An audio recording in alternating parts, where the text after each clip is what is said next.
Bharat versus Bangladesh. आज दूसरा match Kanpur में स्टार्ट हो गया है। अनफॉर्चुनेटली बारिश हो गई है। 35 ओवर का खेल फिर भी हो सका है और 35 ओवर्स के अंदर बांग्लादेश जो है 107 रन बना के बांग्लादेश के 3 खिलाड़ी आउट हैं। भारत ने टॉस जीतकर पहले बॉलिंग करने का फैसला किया है। इट शोज नॉर्मली इंडिया के अंदर ये होता है कि जो भी टीम टॉस जीतती है उसकी कोशिश होती है वो चौथी इनिंग ना खेले, लेकिन जब से गौतम गंभीर आए हैं थोड़ा सा पिचेस में हमें डिफरेंट बिहेव देखने को मिल रहा है। और ये पिच भी जो है अभी तक जितनी भी क्रिकेट देखी है, 35 ओवर की जो क्रिकेट हुई है, अच्छा लाइवली पिच है, बॉल चल रहा है। शायद बॉलिंग करने के पीछे जो भारत है उसका एक ये भी मेथड हो कि बारिश हो रही है और आपके जब बल्लेबाज ओवरकास्ट कंडीशन में बैटिंग कर रहे होते हैं और बार बार अंदर बाहर लगा होता है, बैट्समैन बाहर जाता है अंदर आता है, तो वो फोकस उस तरह का रहता नहीं है।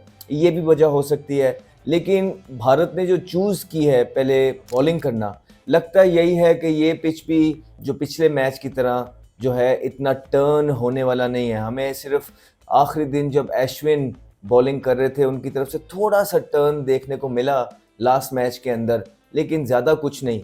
और अगर ये मैच भी आप देखेंगे तो इसमें भी शायद आपको इतना ज़्यादा टर्न तो होगा, ज़ाहिर बात है, जब पिच डिटेरिएट होती है चौथे दिन पाँचवें दिन टर्न होता है, थोड़ा सा बाउंस ऑलरेडी इस पिच में देखने को मिल रहा है। लेकिन गौतम गंभीर की मेरे ख्याल से ये बहुत अच्छी स्ट्रेटजी है कि वो मिल के अपनी गेम को इन्हेंस कर रहे हैं। वो सिर्फ एक तरीके की पिच पे नहीं खेलना चाहते हैं, वो घर के अंदर टर्निंग ट्रैक्स पे भी जीतना चाहते हैं, एट द सेम टाइम थोड़ा सा लाइवली पिच पे भी जीतना चाहते हैं। स्पेशली जब रैंकिंग्स की बात आए, वर्ल्ड टेस्ट चैंपियनशिप में भारत नंबर 1 पे खड़ा है और बांग्लादेश खासी नीचे है। तो थोड़ा सा जब डिफरेंस बहुत ज़्यादा होता है आप किसी को इजी लेते नहीं हैं, लेकिन आप यही होता है, आप थोड़ी थोड़ी अपनी चीज़ें इन्हेंस करने की कोशिश करते हैं, जो कि भारत करता हुआ नज़र आ रहा है। इसमें अगर देखें कि भारत ने बांग्लादेश के अभी तक 3 खिलाड़ियों को आउट किया है। जाकिर आउट हो गए हैं 0 पे, 24 बॉल खेल के गए वो। शादमान इस्लाम जो हैं 24 रन उन्होंने बनाए, 36 बॉल खेले, 4 चौके लगाए। और उसके बाद जो उनका शांतो है कैप्टन, वो भी आउट हो गए हैं 31 रन बना के। एक टाइम पे इनकी पार्टनरशिप ज़बरदस्त लग रही थी, मोमिनुल और शांतो जब खेल रहे थे लग रहा था कि इन्होंने शिप को स्टेडी कर लिया है। लेकिन फिर अश्विन आए। देखिए, जब अश्विन आए अर्ली नए बॉल के साथ तो उन्होंने बड़ा मसला डाल के रखा। पहले तो वो शादमान भी उनके जो 1 ओवर खेले हैं तो उस पर भी वो बाउंस मिला उनको, टर्न थोड़ा बहुत मिला और पीछे जा रहे थे शादमान बार बार उनको खेलने के लिए, और एक आधे बॉल पे वो अक्रॉस भी गए हैं, बच गए। और इसी तरह जो 12 बॉल किए शादमान के आउट होने से पहले रविचंद्रन अश्विन ने, तो जब वो खासी मुश्किल में डाला उन्होंने शादमान को। उसमें होता ये है कि जब नए बॉल पे ही आप पहले 2 स्पेल अपने बुमराह का स्पेल सरवाइव कर लिया, उसके बाद आपने जो है ना सिराज का जो स्पेल है वो भी सरवाइव कर लिया, फिर आपको आउट ऑफ सिलेबस जब नए बॉल पे ही आपको अश्विन भी आ जाए और वहाँ पे थोड़ा सा हल्का सा टर्न और बाउंस मिलने लग जाए, तो आप कहते हैं यार और व्हाट नेक्स्ट नाउ। तो फिर आप बिल्कुल परेशान हो जाते हैं। आपकी कोशिश होती है कि आप फिर किसी ना किसी तरीके से रन्स बनाएं, सरवाइव करें, समझ नहीं आ रही होती है। यही अच्छी टीम्स करती हैं। जब हम आपको बोलते हैं कि B C D E teams के खिलाफ परफॉर्मेंस करना आसान हो जाता है, बिकॉज जैसे ही आप एक आधा बॉलर उनका अच्छा सरवाइव कर लेते हैं, उसके बाद फिर ऐसे बॉलर्स आ जाते हैं कि जिनको रन्स करना आसान हो जाता है, स्कोर खुल जाते हैं। वेयर एज जब फुल फ्लैज साइड खेल रही होती है, तगड़ी टीमें खेल रही होती है, भारत खेल रहा होता है, तो पहले आपने जो है ना बुमराह का स्पेल सरवाइव करना होता है, साथ सिराज का स्पेल सरवाइव करना होता है, फिर उसके बाद अश्विन जो है ना डिफरेंट क्वेश्चन आस्क करता है, जडेजा डिफरेंट क्वेश्चन आस्क करता है, और आउट कौन कर जाता है? आकाशदीप। आकाशदीप की बात करते हैं। पहले मैच के अंदर भी उन्होंने इतनी ज़्यादा बॉलिंग नहीं की, रोहित को इतनी ज़रूरत भी नहीं पड़ी पिछले मैच के लिए उनको अंदर जो है आकाशदीप की, लेकिन जितनी बॉलिंग की, अच्छी बॉलिंग की, अच्छे एरियाज पे बॉलिंग की। लेफ्टी को हमने पिछले मैच में भी देखा, राउंड आके वो बॉलिंग करते हैं और बॉल हल्का सा वहाँ से उनका सीधा रहता है, लेकिन जो उनका एरिया है वो बहुत ज़बरदस्त है। और उस एरिया पे आके जब सारा मुश्किल टाइम ओपनर्स ने गुजार लिया, बुमराह को गुजार लिया, सिराज को गुजार लिया, आकाशदीप ने आके 2 विकेटें ली। थोड़ा सा जाकिर अवे खेले, खुल गए, क्योंकि जब वो राउंड आते हैं लेफ्टी को हल्का सा बॉल उनका जो है, जिस तरह हमने पहले भी पिछली वीडियो में भी बात की थी जब इंडिया की बात करती है, वहां से बॉल थोड़ा सा सीधा रहता है, उसको फिर आपने साइडवेज ही रहना है। देखिए आप जितने भी बड़े प्लेयर से बात करेंगे, जो टेस्ट क्रिकेट स्पेशली है अभी भी, वो सब साइडवेज है। जैसे ही आप साइडवेज से थोड़ा इधर उधर होते हैं, आपका सर इधर जाता है या सर इधर चला जाता है या आपका बैट बाहर चला जाता है, आपकी कुछ छोटा सा भी छोटे से चेंज होती है तो आपकी जो है विकेट वहां पे चटकी जाती है, स्पेशली रेड बॉल क्रिकेट में। आज जाकिर के साथ भी यही हुआ। आकाशदीप जब आए थे तो आप देखें, जाकिर उनको पिछले 2 बॉल भी जो फील्डर्स के पास चले गए आउट होने से पहले, दूर से खेले हैं। इसका ये मतलब होता है कि अब 24 बॉल वो खेल गए हुए थे, उन्होंने रन्स बनाने थे, लेकिन सफोकेट करके रखा बुमराह ने और सिराज ने, ऊपर से इतने खुले रन्स बनाने नहीं दिए।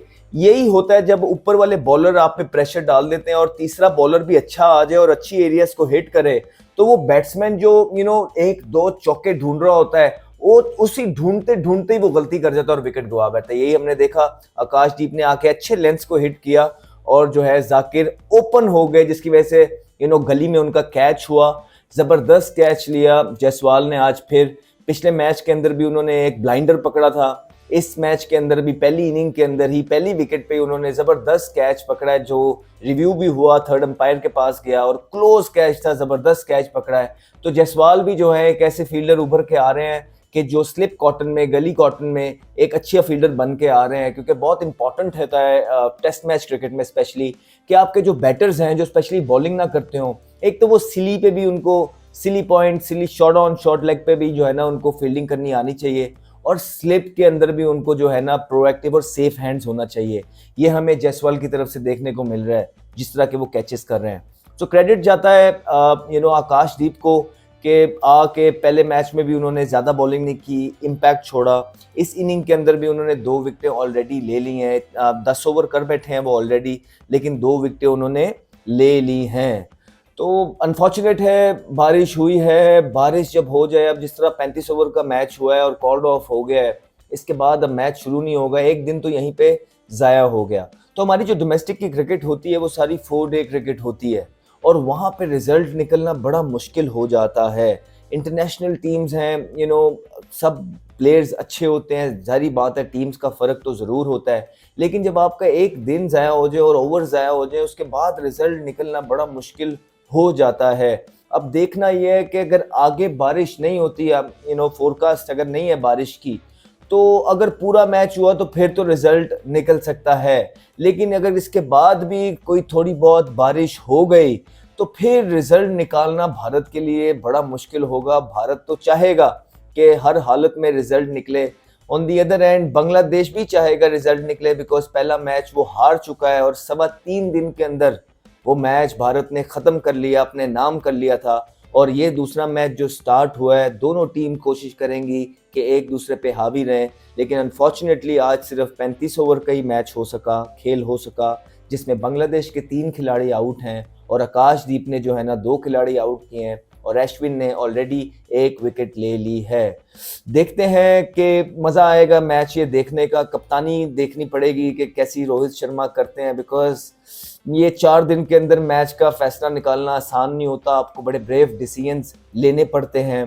फिर बैटिंग के अंदर भी आपको इस पेस से खेलना पड़ता है कि जहाँ पे आपको थोड़े रिस्क लेने पड़ते हैं, और कभी कभार ऐसा होता है जब आप रिस्क लेते हैं तो आप नीचे भी जो है ना उल्टा पड़ जाता है आपको, और कभी कभार दूसरी टीम आप पे हावी हो जाती है।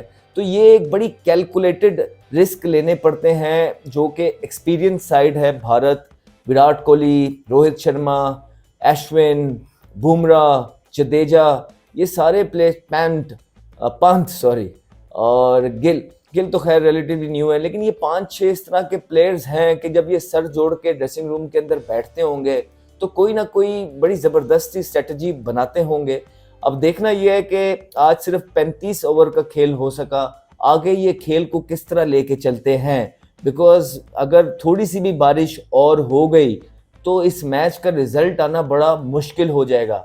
लेकिन फिर मैं वही बात करता हूँ कि जो ज़बरदस्त लीडर्स होते हैं, जो अच्छे ब्रेन होते हैं, वो किसी भी चीज़ से, किसी भी छोटे स्निफ का इंतज़ार कर रहे होते हैं और उसमें से जो है ना जीत निकालने की कोशिश करते हैं। अब देखना ये होगा कि बांग्लादेश की टीम जो कि पूरी कोशिश करेगी कि ये मैच जीत के 1-1 किया जाए। On the other and Bharat अपनी लेगेसी को बरकरार रखने की कोशिश करेगी, और वो जो एक चीज़ है कि उनके घर में आके उनको हराना नामुमकिन हो जाता है। बड़े बड़े प्लेयर इस चीज़ का दावा करते हैं, और वो पूरी कोशिश करेगी कि जितने भी ओवर्स या जितने भी दिन का मैच मिले उनको, उसके अंदर वो क्राउड को एंटरटेन करें और ये मैच अपने नाम करें। ज़बरदस्त खेल देखने को मिलेगा कल। देखना पड़ेगा कि बांग्लादेश किस हिकमत अमली के साथ आके खेलता है और भारत किस हिकमत अमली के साथ आके बॉलिंग करती है। सो आपको अपडेट करेंगे कल। आज के लिए इतना ही। अपना ख्याल रखिए। Thank you. And he's got pumped for a big one. Talented young man, Ahmed Shahzad.